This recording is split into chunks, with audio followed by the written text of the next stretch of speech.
इशारों में कई चीज़ें होती हैं, लेकिन निश्चित तौर से परिणाम का सबको इंतज़ार करना पड़ेगा।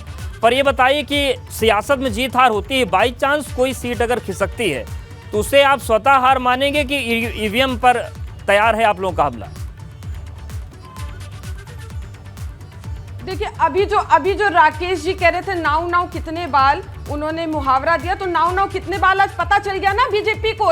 लुटिया डूब गई, इनकी सत्ता हाथ से खिसक गई ना। एमसीडी चुनाव दिल्ली में सत्ता हाथ से खिसक गई, सारा गुंडई, भ्रष्टाचार, दादागिरी, आप आम आदमी पार्टी की जीत पर इतनी खुश क्यों हो रही हैं? के सारे रास्ते अपना लिए दिल्ली में, और लुटिया डूब गई, इनकी नाव नाव कितने बाल आज पता चल गया। और अगर आप बात करें बीजेपी की, अभी देखिए इसी तरह इनकी लुटिया कल भी डूबेगी, अभी पता चल जाएगा नाव नाव कितने बाल। बुरी तरह से हार होगी बीजेपी की तीनों सीटों पर। मैनपुरी में तो बहुत ही बुरी तरह से हार होगी। अरे इनकी मानसिक स्थिति ठीक नहीं है बीजेपी की। आज देखिए माननीय अखिलेश यादव जी, चूंकि वो दूरदर्शी और हाईली क्वालिफाइड है, उन्होंने कितनी उचित बात कही। उन्होंने कहा कि देखिए विदेश मंत्री आई है जर्मनी की, उन्होंने कहा कि जर्मनी में जब 2009 में ही ईवीएम को असंवैधानिक मानकर वहां से उसके माध्यम से चुनाव करना बंद कर दिया था, तो क्या औचित्य रह जाता है कि वहां की जर्मनी की विदेश मंत्री को ये बीजेपी सरकार जो ईवीएम दिखाए। अब इनकी तो मानसिक स्थिति बीजेपी की एकदम ठीक है नहीं। और माननीय अखिलेश यादव जी हाईली क्वालिफाइड, कहां इनका कोई तुलना कर सकते हैं। और आप अगर बात करिए, देखिए जो ईवीएम की गड़बड़ी है, जिस प्रकार से प्रशासन ने जो का दुरुपयोग किया, आप ये गौर फरमाए कि जहां जहां बीजेपी की सरकार है वहीं गुंडई, भ्रष्टाचार, दादागिरी और प्रलोभन के माध्यम से ये लोग चुनाव जीतने की कोशिश करते हैं। अभी आप देखिए, जैसे आप अभी उपचुनाव सिर्फ उत्तर प्रदेश में नहीं, उड़ीसा में हुआ, राजस्थान में हुआ, वहां 70-80% तक वोटिंग हुई। लेकिन उत्तर प्रदेश में आप देख लीजिए, अगर कुल मिलाकर ठीक है, मतलब अगर हार हुई तो आप ये कह रही हैं कि ईवीएम का उसमें खामियाजा होगा। गुजरात में अगर कहीं गड़बड़ हुई तो ईवीएम उसके लिए जिम्मेदार होगी। अरे इनके गुंडई की बात है, इनके भ्रष्टाचार की बात है, बीजेपी की गुंडई, भ्रष्टाचार और दादागिरी की बात है। मैं बीजेपी, ठीक है राकेश त्रिपाठी जी, ईवीएम का इतना खौफ क्यों पैदा कर दिया आप लोगों ने? माननीय सुप्रीम कोर्ट ने कहा उत्तर प्रदेश में जंगल राज है, इसीलिए माननीय सुप्रीम कोर्ट ने कहा उत्तर प्रदेश में जंगल राज है। ये तमगा माननीय सुप्रीम कोर्ट ने ठीक है राकेश त्रिपाठी जी, ईवीएम का इतना खौफ क्यों पैदा कर दिया आप लोगों ने? ये तो अब देखिए ना, गुजरात में 20 विधानसभा में, गुजरात में 20 विधानसभा में जो है 20% कम वोटिंग हुई है। ये डर है, ये इस तरह से भ्रष्टाचार करते हैं, इस तरह से गुंडाई करते हैं, दादागिरी करते हैं जहां जहां इनकी सरकार होती है। ये गुंडों की पार्टी है, दादागिरी करने वाले। ठीक है राकेश त्रिपाठी जी, नाहिद जी, आपने तमाम उदाहरण दिए। हालांकि ईवीएम कैसी है वो चुनाव आयोग ने चैलेंज दिया था। एक उदाहरण मैं बता दूं, जब चुनाव हुए थे छत्तीसगढ़ में, सत्ताधारी दल बीजेपी थी, 90 सीटें, वहां पर 68 सीटें कांग्रेस ने जीती थी, क्लीन स्वीप कर दिया था। आप अंदाजा लगाइए कि सत्ताधारी दल को 90 में से 12 सीट मिली थी और इसी ईवीएम से चुनाव हुआ था। तो इस पर बहस लंबी, लेकिन राकेश जी, ये ईवीएम पर भरोसा आप लोग क्यों स्थापित नहीं कर पा रहे? विपक्ष बार बार सवाल क्यों उठाता है? अरे ये लोग क्या बीजेपी कमीशन की एजेंट है? बहस का तरीका। ठीक है नाई जी, सुन लेते हैं, राकेश जी को सुन लेते हैं। सवाल जो इलेक्शन कमीशन से करते हैं, ठीक है, जवाब ले लेते हैं नाई जी। शिकायत इलेक्शन कमीशन के पास ले जाते हैं, जवाब जो है बीजेपी देने लग जाती है। क्या बीजेपी इलेक्शन कमीशन की एजेंट है कि? ठीक है, अभी तो बीजेपी से जवाब लेना होगा ना नाई जी, यहाँ इलेक्शन कमीशन तो नहीं है। नाई जी जवाब ले लेते हैं, राकेश जी आप बोलिए। मैं बहुत अनुरोध करूंगा नाहिद जी, आपका बहुत सम्मान करते हुए, मातृशक्ति हैं आप, आपका बहुत सम्मान करते हुए अनुरोध करूंगा कि एक दूसरे के ऊपर अगर बोलेंगे तो शायद संवाद की परंपरा नहीं रह पाएगी। और आप अगर डॉक्टर लोहिया के विचारों के अपने आप को संवाद कहते हैं, तो कम से कम संवाद की परंपरा में एक दूसरे को सुना जाता है। अब आपको मैंने सुना है, बहुत धैर्यपूर्वक सुना है।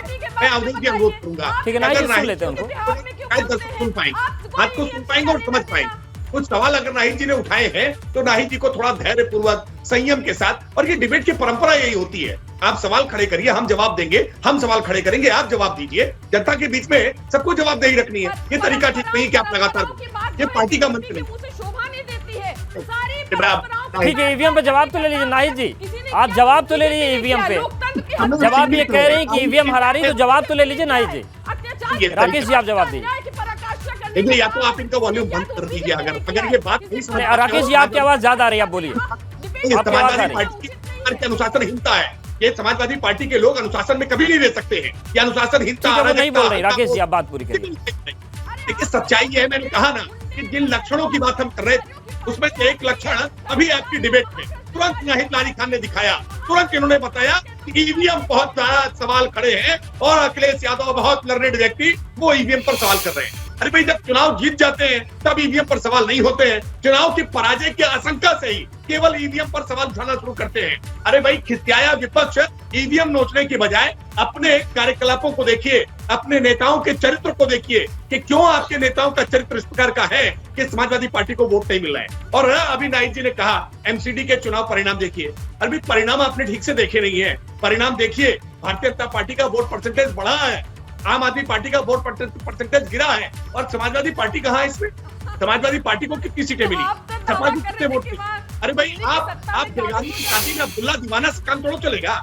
आप समाजवादी पार्टी मुलायम सिंह जी के नेतृत्व में जब तक थी तब तक समाजवादी पार्टी राष्ट्रीय पार्टी होने का आकांक्षा भर रही थी, और दिल्ली में, मध्य प्रदेश में, राजस्थान में, बिहार में, कर्नाटक तक में, महाराष्ट्र में चुनाव लड़ती थी, गुजरात में भी चुनाव लड़े हैं। अवधेश जी जरा पूछेगा नाहिद लारी खान से, शायद इनको जानकारी है क्या कि समाजवादी पार्टी ने गुजरात में भी कैंडिडेट घोषित किए हैं। कितने कैंडिडेट घोषित किए हैं? केवल संख्या बता दें। ये जीत का दावा तो छोड़ दें, कल गुजरात के भी परिणाम आने वाले हैं, तो ये बता दें कि गुजरात में कितने प्रत्याशी लड़ाए हैं इन्होंने और उसमें से कितने जीत कर आने वाले हैं, कहां कहां जमानत बचने वाली है। सच्चाई ये है कि तुम्हारे पैरों के नीचे जमीन नहीं। कमाल है, तुमको अब भी यकीन। ठीक है, इसका जवाब लेंगे, गुजरात पे भी जाएंगे। आप दोनों हमारे साथ बने रहिए। वहीदुर रहमान भी बने हुए हैं। सवाल दावों को लेकर है। नाहिद जी, दावे दोनों तरफ से हो रहे हैं, लेकिन क्या क्या ऐसे फैक्टर्स हैं जिससे लगता है कि जीत आपकी ही होगी? क्योंकि भाजपा का कहना है कि जिस तरीके से सत्ताधारी दल है उन्होंने विकास के कार्य किए हैं, ऐसे में मैनपुरी भी उनको मिलेगी, रामपुर खतौली तो मिलनी है। क्या आपको पक्ष लग रहे हैं कि आपके पक्ष में परिणाम जाएगा?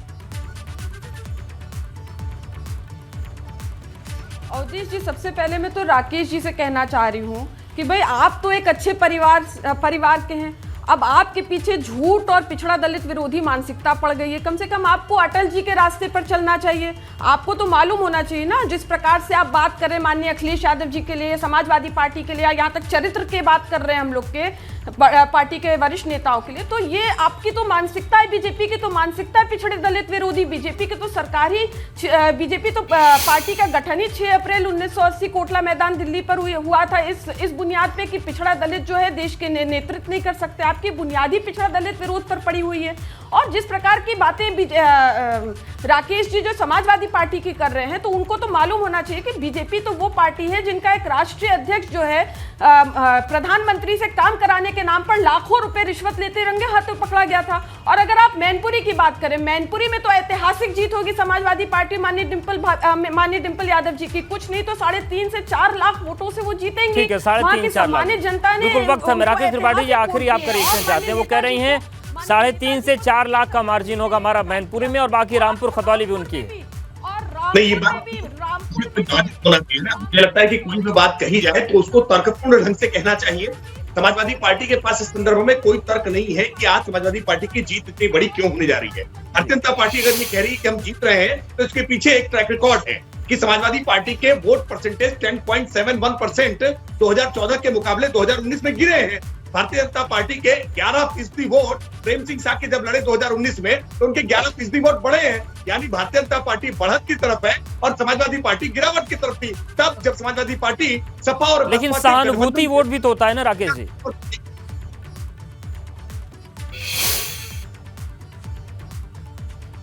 तो बिल्कुल देखने वाली बात हो क्या क्या फैक्टर्स काम करते हैं और किस तरीके से चीजें आगे बढ़ते हैं। काउंटडाउन शुरू हो चुका है और लगभग 16 घंटे, लगभग 16.5 घंटे का वक्त और बाकी है। तस्वीर साफ होगी।